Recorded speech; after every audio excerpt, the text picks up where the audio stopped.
Peter Venaglia coming to you from the paddock here at Yonkers, New York, with an advanced look at Tuesday afternoon's races here at Yonkers, specifically races 7 through 11, all contested at the distance of 1.25 miles. 2 races with 12-horse fields, 3 races with 10-horse fields. And as we've done a number of these weeks, we're here with Tyler Buda here because Tyler's had a very big say in what happens in the Tuesday afternoon races. Thanks for joining us. Thank you. Thanks for having me. In the 7th race on Tuesday, which is a non-winner's a $30,000 claimer, you're driving a horse, Western Credit, who's been very popular at the claiming box this year and had a pair of 1.25 mile wins at the $20,000 level, one of them with you aboard. And he seems to be both talented and versatile. Yeah, this horse definitely likes 1.25 miles. He does his best work at the end of a race. I haven't drove him in a few months, but he's been sharp.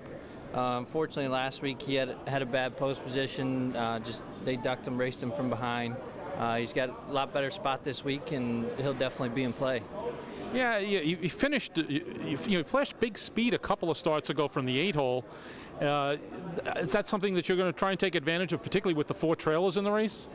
I mean, we'll definitely have to push out of there a little bit, but at the same time, we don't want to use him too hard because he likes to race from behind and make his move at the end.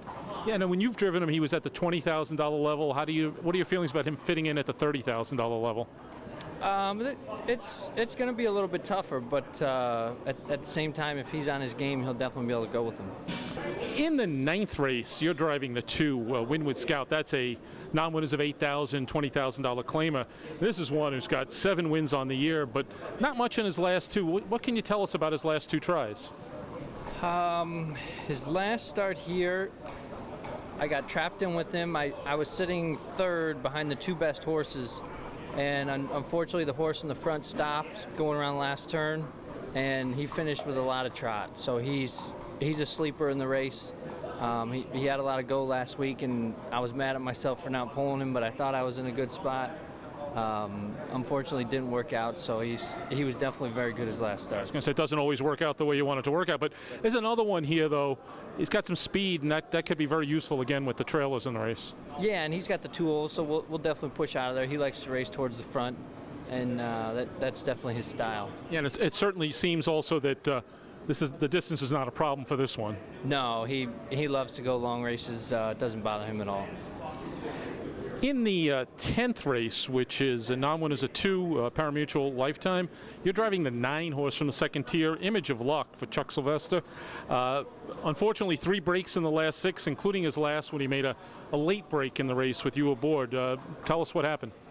This horse, he had a lot of go his last start.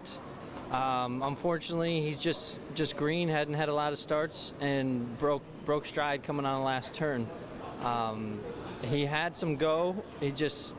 I'm not sure if he's just not used to this track yet, but he definitely has a little bit of ability and had a lot of go his last start. If he minds his manners, he'll be okay. Were there any warning signs leading up to the break?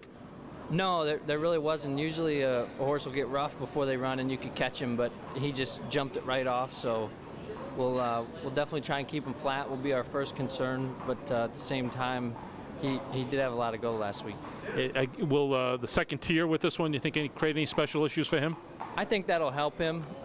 He won't be pressured so much behind the gate. He'll be on a helmet right from the beginning, and he'll be paying attention. All right, well, again, Tuesday afternoon, races 7 through 11. As we've heard, Tyler Buda is going to have a big say in what happens. Thanks for joining us, Tyler. Thank you.